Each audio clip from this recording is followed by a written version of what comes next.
నమస్కారం. ఆయన పని బాగుందబ్బా. ఎలక్షన్స్ ముందు మురిగి పెట్టాడు. ఉన్నవి లేనివి చెప్పి ప్రజల్ని కన్ఫ్యూజ్ చేసి కులభావం పెంచుకోమని చెప్పేసి ఏవేవో నోటికొచ్చిన సొల్లు కబుర్లని చెప్పి ఎలాగోలాగా గట్టెక్కేసాడు. అవి నిజాలో అబద్ధాలు ప్రజలకు తెలుసుకోవడానికి టైం పట్టింది. ఇప్పుడు వాళ్ళు గాండ్రించి ఉమ్మే పొజిషన్లో ఉన్నారు. అయినా కానీ నాకు సంబంధం లేదు అనేది పవన్ కళ్యాణ్ స్టైల్. అక్కడ పరిపాలనలో చెప్పుకోవడానికి ఏమీ లేవు కాబట్టి పరిపాలనలో ఏం జరిగినా స్కూల్ పిల్లలు చనిపోయినా కానీ స్కూల్లో టీచర్లు స్ట్రిక్ట్గా ఉండాలా, మనం ఏం చేయలేము, అవునా జరిగిందా, అక్కడ జరిగిందంటే సమాజం మారాలి, జమ్మలమడుగులో చిన్నపిల్లని చంపేశారంటే సమాజం మారాలి, ప్రభుత్వాన్ని తప్పే లేదు, మరి మీరెందుకు మందు పోస్తున్నారంటే ఇంకా తర్వాత సైలెంట్. దాని గురించి మాట్లాడు. పరిపాలన గురించి ఒక మాట కూడా మాట్లాడు. అదే తిరుపతి లడ్డూలో ఏదో కల్తీ జరిగింది అని చెప్పేసి చంద్రబాబు నాటకాలు మొదలు పెడితేనే ఇక్కడ మనకు మైలేజ్ వస్తుంది అని చెప్పేసి అబ్బాబాబాబాబాబాబాబా ఏమి కొత్త డ్రామాలు ఆడినాడంటే I am unapologetic Sanatani Hindu Hindu Hindu అని. అది కూడా ఏంది, ఎర్రటి బట్టలేసి నెత్తికి ఒక బ్యాండు పెట్టి మళ్ళా ఏదో 2 వారాలు 3 వారాలు మౌన దీక్షన ఏదో దీక్ష చేసి కొండపైకి నడుచుకుంటూ పోవడానికి ఆపసోపాలు పడి మధ్యలో 30 సార్లు బ్రేక్ తీసుకొని పోయి అక్కడ మళ్ళా డిక్లరేషన్ అని అక్కడ ఒక సీన్ క్రియేట్ చేసి కిందికి వచ్చేసి ఒక 5,000 మంది కూడా లేరు ఆ రోజు. నేను చిన్నప్పటి నుంచి సనాతన ధర్మాన్ని ఫాలో అవుతున్నాను, నేను ఇది చేస్తున్నాను అది చేస్తున్నాను. ఇంతకుముందు మా నాన్న అసలు కమ్యూనిస్టు, మా నాన్న ఏతిస్టు, అసలు మా నాన్న దేవుని నమ్మడు, దీపరాజనం దగ్గర సిగరెట్ వెలిగించుకునేవాడు, నేను చిన్నప్పుడే బ్యాప్టైజ్ అయ్యాను, నాకు దేవుడు అనేవాడు లేడు అన్నీ చెప్పినాడు, నాకు చెగువేరా గురువు అన్నాడు. ఇప్పుడు మళ్ళీ మొత్తం ప్లేట్ ఫిరాయించి మా ఇంట్లో చిన్నప్పటి నుంచి నామస్మరణ చేసేవాళ్ళము, మేము సనాతన ధర్మాన్ని ఫాలో అవుతాము అది ఇదని చెప్పాము. ఇప్పుడు అదే విషయం పైన మరి సందర్భం ఏమో నాకు తెలియదు కానీ మన సిపిఐ నారాయణ గారు మొన్న కూడా నాతో ఏదో విషయం మీద ఫోన్లో మాట్లాడుకున్నాం మేము ఇద్దరం. నేనే కాల్ చేశాను, నారాయణ గారు మళ్ళీ రిప్లైలో నాకు కాల్ చేసి ఒక 10-15 నిమిషాలు మాట్లాడుకున్నాం. సబ్జెక్ట్ దేని గురించో మాట్లాడుకున్నాం రీసెంట్గా. ఈరోజు ఒక వీడియో బయటకు వచ్చింది. ఉన్న పలంగా పవన్ కళ్యాణ్ మీద నిప్పులు జరుగుతున్నాడు మన సిపిఐ నారాయణ. ఒక్కసారి నారాయణ గారు ఏమన్నారో వినండి. సనాతన ధర్మాల గురించి పవన్ కళ్యాణ్ మాట్లాడిన తర్వాత నేను దాని మీద కామెంట్ చేసేమాట వాస్తవం. ఓకే, అయితే నా కొటేషన్ తీసుకొని 3 పెళ్లి అని చెప్పేసి మాట పెట్టుకుని నా మీద విమర్శిస్తున్నారు. నేను దానికి పోలే. సనాతన ధర్మంలో విడాకులు ఉంటాయా నేను అడిగిన ప్రశ్న అది. సనాతన ధర్మంలో విడాకులు లేదు. ఎందుకంటే ఒకసారి పెళ్లి చేసుకున్న తర్వాత భర్త ఎంత వేధించినా ఎంత ఏడిపించినా వాడు ఎంత యథోపనం చేసినా అతనితోనే కాపురం చేయాలి.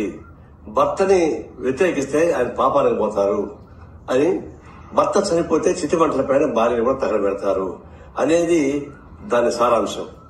అలాంటి సారాంశం నెత్తికెక్కించుకొని పవన్ కళ్యాణ్ మాట్లాడుతున్నప్పుడు మరి విడాకులే లేనప్పుడు మరి మీరు ముగ్గురు విడాకులు ఇచ్చారని చెప్పేసి ప్రశ్న నేను ముగ్గురు ఒకసారి పెళ్లి చెప్పలే. విడాకులు తీసుకొని పెళ్లి చేసుకుంటే వాస్తవం, అది నాకు ఇప్పుడు తెలుసు. నేను దాని వల్ల ఇప్పుడు పోలే, ఫస్ట్ టైం అంటున్నా. సనాతన ధర్మంలో విడాకులు లేనప్పుడు మరి మీకు ఎందుకు అది వర్తిస్తాను అన్న దాని మీద ఊరికి నా మీద మాట్లాడుతున్నారు. ఇప్పుడు మనం చెప్తున్నాను, అది అరాచకమైనటువంటి సనాతన ధర్మం. అది ఆ ధర్మ వ్యవస్థ మొత్తం వెనక్కి తీసుకెళ్లేటువంటి క్రూరమైనటువంటి చర్య అది. అలాంటి క్రూరమైనటువంటి ఫిలాసఫీని ప్రచారం చేయడం అనేది చాలా ఘోరమైనది. ఇప్పుడు చెప్తున్నా, సనాతన ధర్మాన్ని విమర్శించే వాళ్ళని అరెస్ట్ చేయని చెప్పేసి పవన్ కళ్యాణ్ చెప్తున్నాడు. నేను చెప్తున్నా, సనాతన ధర్మాన్ని సమర్థించే వాళ్ళని అరెస్ట్ చేయమని చెప్పి చెప్తున్నా. పవన్ కళ్యాణ్ వాళ్ళని అరెస్ట్ చేయాల్సింది. అది మన సెక్యులరిజానికి, ప్రజాస్వామ్యానికి, మన రాజ్యాంగానికి అర్థం పట్టే పద్ధతిలో ఉంటుంది. కాబట్టి సనాతన ధర్మాన్ని విమర్శించే వాళ్ళని కాదు, సమర్థించే వాళ్ళని చర్యని కోరుతా ఉన్నా. నారాయణ గారు, మీ బాధ నాకు అర్థమైందండి. ఆ పాపం ఆ పిల్ల సైనికులకు వాళ్ళకు తూర్పు పడమర తెలీదు, గొర్రెలు, వాళ్ళని వదిలేయండి. వాళ్ళు ఏదైనా అన్నా దాన్ని పెద్ద సీరియస్గా మీరు పట్టించుకోవద్దు. నేను కూడా పట్టించుకోను. నాకు వాళ్ళని చూస్తే జాలేస్తుంది తప్పితే ఎప్పుడు కోపం కూడా కలగదు. అదొక పిచ్చి ట్విట్టర్ ఒక 2-3 గంటలు సరిగా పనిచేయకపోతే కూడా హరిహర వీరమల్లు ప్రమోషన్స్ జరుగుతుంటే ట్విట్టర్ వాళ్ళు కూడా మా అన్న మీద కుట్రబడినారని చెప్పేసి వాళ్ళు మాట్లాడుకున్నారు. ఇంకా ఏం చెప్పాలి చెప్పండి. సినిమా రిలీజ్ గురించి ఎంత నానాయాగి చేశారు. వాళ్ళకు వేరే ప్రపంచం ఉండదండి. పాపం వాళ్ళకు తెలియని వాళ్ళే పవన్ కళ్యాణ్ ఫ్యాన్స్ అవుతారు, వాళ్ళే గొర్రెలు అవుతారు. తెలిసిన వాళ్ళు ఎవరు అవుతారండి పవన్ కళ్యాణ్ ఫ్యాన్స్? తెలిసి ఎవరైనా పవన్ కళ్యాణ్కు ఫ్యాన్ అవుతారా? పవన్ కళ్యాణ్ ఏం చేయలేదండి. ఇంకా వ్యక్తిగత జీవితాల గురించి మాట్లాడుకోవడం మంచిది కాదు కాబట్టి మాట్లాడట్లేదు కానీ ఏమంతా ఏముండదు. 10 మందికి హెల్ప్ చేసేట్టు ఎక్కడైనా ఒక చిన్న సినిమా ఇండస్ట్రీలో వీళ్ళకి హెల్ప్ చేసినాడు, ఈ సినిమా హీరోని పైకి తీసుకొచ్చినాడు, ఈ విలన్ని పైకి తీసుకొచ్చినాడు, లేకపోతే ఈ డైరెక్టర్ని పైకి తీసుకొచ్చినాడు, ఒక పేరు చెప్పమనండి. చాలా కష్టం చెప్పడం. ఇక్కడ టాపిక్ సినిమాల గురించో చేసిన దాన ధర్మాల గురించో కాదు కాబట్టి దాని గురించి తర్వాత మాట్లాడుకుందాం. కానీ ఇక్కడ టాపిక్ ఏంటంటే పవన్ కళ్యాణ్ సనాతన ధర్మం ఫాలో అయ్యేవాడైతే అసలు విడాకులే ఇవ్వకూడదు. ఎందుకు విడాకులు ఇచ్చినాడు? విడాకులు ఇవ్వడం వల్ల అతను సనాతన ధర్మాన్ని ఫాలో కావట్లేదు. భార్య భర్త ఎంత కొట్టినా ఎంత తిట్టినా భార్య భర్తతోనే ఉండాలంట, విడాకులు తీసుకోకూడదంట. భర్త చనిపోతేనే భార్యని ఆ చితిలోనే సజీవ దహనం చేయాలంట. అది సనాతన ధర్మం అని నారాయణ గారు చెప్పారు. నాకంత తెలియదండి, సనాతన ధర్మం గురించి నాకు తెలియనప్పుడు తెలియదని చెప్తాం.